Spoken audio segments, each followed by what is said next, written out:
Hello viewers, మీ భుక్తాయాసానికి స్వాగతం. వచ్చింది వేసవికాలం, తనతో పాటు తెచ్చింది మామిడికాయల సీజన్. ఈ వీడియోలో పచ్చి ఆవకాయ అంటే కాయని ఎండబెట్టకుండా అన్ని గుండెలు కలిపి ఎత్తేసే ఆవకాయని పచ్చి ఆవకాయ అంటాం. మా చిన్నప్పుడైతే మా అమ్మగారే ఇంట్లోనే కత్తిపీటతో కాయలు తరిగేవారు. ఇప్పుడు మాత్రం నేను బజార్లో కాయ కొట్టించుకొచ్చి తుడిచేసి పైన పొరలు జీడులు తీసి పెట్టాను. ఇది ఎలా చేయాలో ఇప్పుడు 80 ఏళ్ళ మా అమ్మగారి మాటల్లో విందాం. అంటే ఇది పచ్చావకాయ.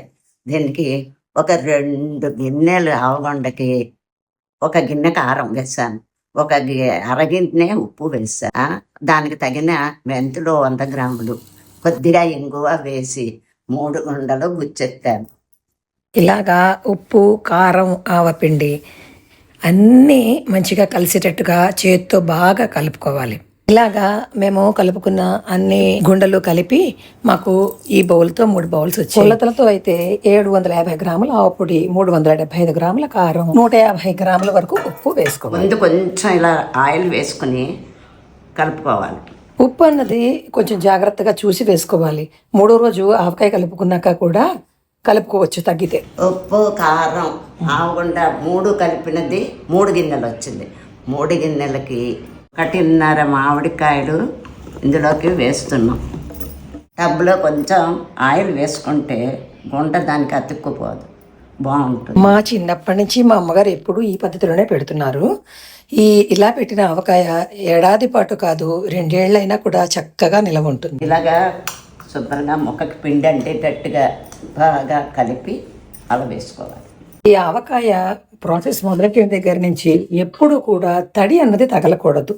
తడి తగిలిందా ఎంత మంచిగా పెట్టినా పాడైపోతుంది. 3 గిన్నెల ఆవగొండకి 1.5 గిన్నె ముక్కలు వేసాం కదా, 1.5 నూనె పడుతుంది. ప్రస్తుతానికి మేము 1 లీటర్ పోసుకుంటున్నాము. కడుగు మీద కలిపి చూసుకుని మళ్ళీ ఇంకొక 1/2 లీటర్ పోస్తాం.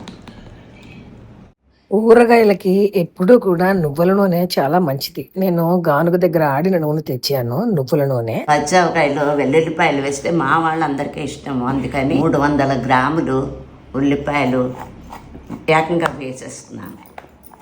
ఇది ఊరి పులుపు అంటే ఉప్పు అంటే బాగుంటుంది. వెల్లుల్లిపాయలు అన్నది చాయిస్, ఎవరికైనా ఇష్టం ఉంటే వేసుకోవచ్చు. పసుపు, నూనె రాసి వెల్లుల్లిపాయలను ఎండలో పెడితే పొర తొందరగా వస్తుంది. ఇది పెట్టిన మర్నాటి రోజు అనమాట. ఒకసారి కలిపి ఎలా ఉందో చూద్దామని చూశాను.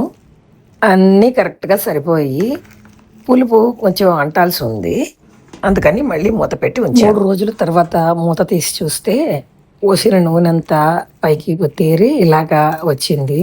అన్నంలో కూడా కలుపుకొని చూస్తే ఉప్పు, కారం, పులుపు కూడా అంటే ముక్కకి చాలా చాలా రుచిగా. ఈ విధంగా మీరు కూడా ప్రయత్నించి చూసి ఎలా వచ్చిందో చెప్పండి. Thank you.